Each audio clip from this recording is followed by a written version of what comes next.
الحمد لله رب العالمين والعاقبة للمتقين والصلاة والسلام على سيد الأنبياء والمرسلين وعلى آله وأصحابه أجمعين أما بعد. وعن ابن عباس رضي الله تعالى عنه قال: ما ظهر الغلول في قوم إلا ألقى الله في قلوبهم الرعب ولا فشى الزنا في قوم إلا كثر فيهم الموت ولا نقص قوم المكيال والميزان إلا قطع عنهم الرزق ولا حكم قوم بغير حق إلا فشى فيهم الدم ولا خطر قوم بالعهد إلا سلط عليهم العدو. متفق علیہ. اس روایت میں حضرت ابن عباس نے فرمایا کہ چار ایسی برائیاں ہیں کہ جن کا خطرناک انجام ہے. یہ برائیاں جس قوم کے اندر پائی جائے گی اس قوم کو بہت برا انجام بھگتنا پڑے گا. یعنی ان چار چیزوں کی بری سزا ہے.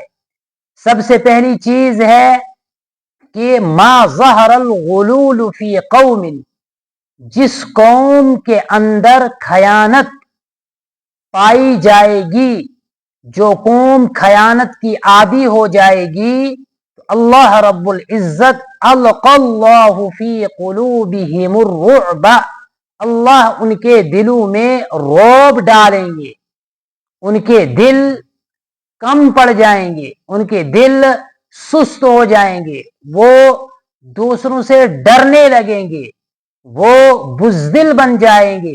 جن لوگوں کے اندر خیانت پائی جائے گی، جس قوم کے اندر خیانت پائی جائے گی، ان کے دلوں میں اللہ رب العزت رعب ڈال دیں گے. اور دوسری چیز فرمائی ولا فشد زنا، کہ جس قوم کے اندر زنا عام ہو جائے گا تو اس قوم میں الا کثر فیہم الموت، اس قوم میں موتیں کثرت سے ہونے لگے گی.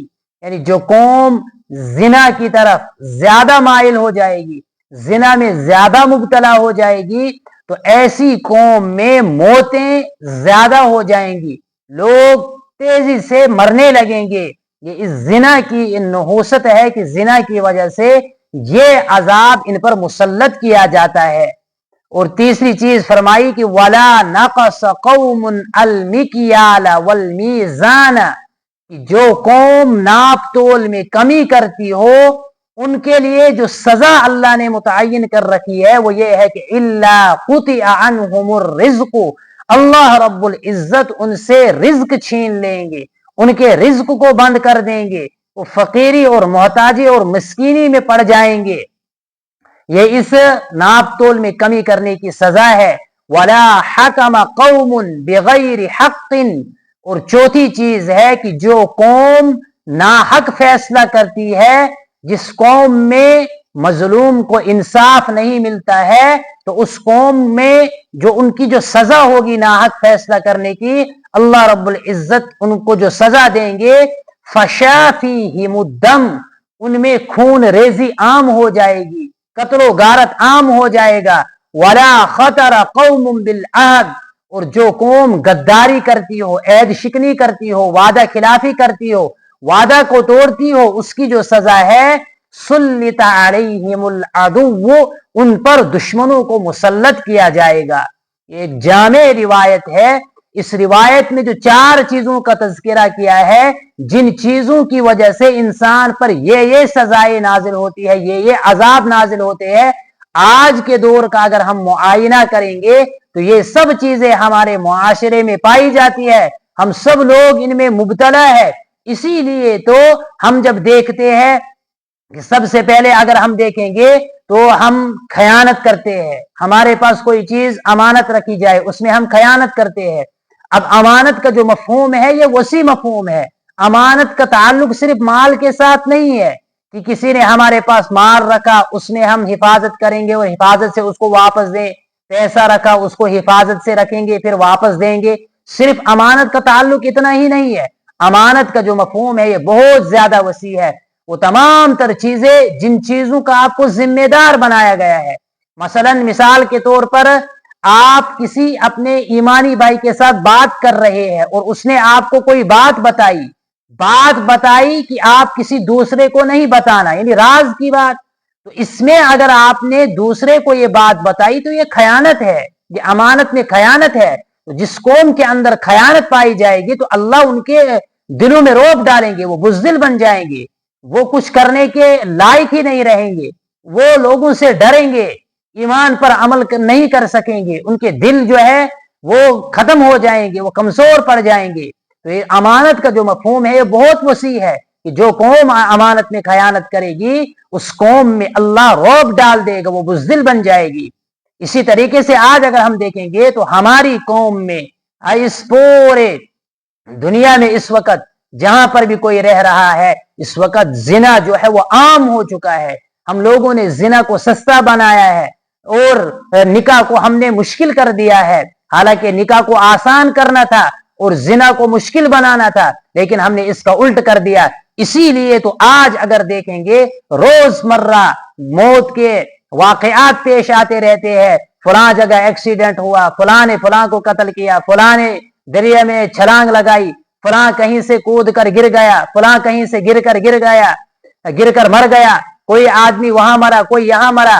تو آفات مسلمانوں پر آ رہے ہیں، لوگوں پر آ رہے ہیں کہ اس زنا کی وجہ سے آج اگر ہم دیکھیں گے تو ادھر جائیں گے تو زنا، ادھر جائیں گے تو زنا، ہر ایک اسی میں مبتلا ہے. ہمارا پورا معاشرہ خراب ہو چکا ہے جس کی وجہ سے یہ سزا ہم پر ہوئی ہے. اسی طریقے سے تیسری چیز جو ہے ناپ تول میں کمی کرنا. آج ہمارے مارکیٹوں میں دیکھیں گے ہم سودا جو بیچ رہے ہیں اس کو جب تول کر دے رہے ہیں یا ماپ کر دے رہے ہیں اس میں ہم گھوٹالہ کر رہے ہیں، خریدار کو دھوکہ دے رہے ہیں. ہم دو نمبری چیز بیچتے ہیں، ہم ایسی چیز بیچتے ہیں کہ جو کم معیار کی ہوتی ہے اور اس کی قیمت اعلیٰ لیتے ہیں، اس کی قیمت اچھی لیتے ہیں، اچھی معیاری چیز کی قیمت لیتے ہیں، یہ بھی دھوکے میں آتا ہے. تو اس قوم سے اللہ رزق چھین لیتے ہیں، اس قوم کو فقیری اور محتاجی میں ڈال دیتے ہیں. اور آج ہم لوگ گلے شکوے کر رہے ہیں کہ ہمارے پاس یہ نہیں ہے، ہمارے پاس ذریعہ معاش نہیں ہے، ہمارے پاس کھانے پینے کے لیے نہیں ہے، ہمارے پاس آرام کے لیے کوئی چیز نہیں ہے. تو یہ صرف اور صرف اس وجہ سے کہ ہم نے اللہ رب العزت کے نافرمانی کی ہے، جس نافرمانی کی وجہ سے اللہ رب العزت نے ہمیں یہ سزا دی ہے. یہ تیسری چیز ہے. اور چوتھی چیز ہے کہ جس قوم میں ناحق فیصلہ کیا جائے گا تو اللہ رب العزت اس قوم کے اندر خون ریزی کو عام کر دیتے ہیں کہ جہاں مظلوم کو اس کو حق نہیں ملتا ہے وہاں فیصلہ کچھ کرنا تھا اور کیا کچھ، حق کچھ تھا اور ہم نے کچھ کہا، تو اس قوم میں خون ریزی عام ہوتی ہے. اور جو قوم عہد شکنی کرتی ہے اس قوم میں اللہ رب العزت دشمن کا روب ڈال دیتے ہیں کہ ہم کسی کے ساتھ وعدہ کرے تو اس وعدے میں وعدہ خلافی کرے تو اس پر اللہ رب العزت دشمن کا روب ان کے دلوں میں ڈال دیتے ہیں. اللہ رب العزت ان چاروں چیزوں سے ہماری حفاظت فرمائے.